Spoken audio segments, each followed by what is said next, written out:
Alam mo kaya pa-decline yung utak ng mga next generation dahil sa ganitong klaseng thinking. Tignan nyo, di naman kailangan na ganun kalalim ang alam mo sa ibang bagay.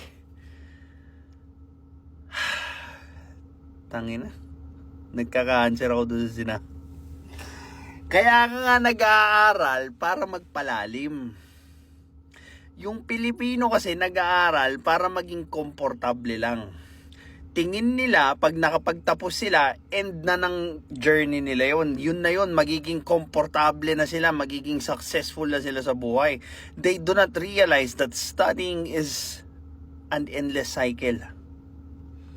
Those skills that you will learn in college might be obsolete after what? 5-10 years? And yung humanities skills mo or yung nakuha mong skills from studying humanities, critical thinking, will be able to propel you to learn skills that are in demand at the current time.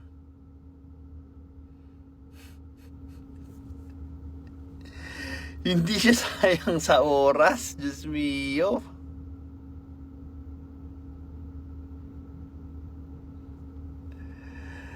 Ay, ina.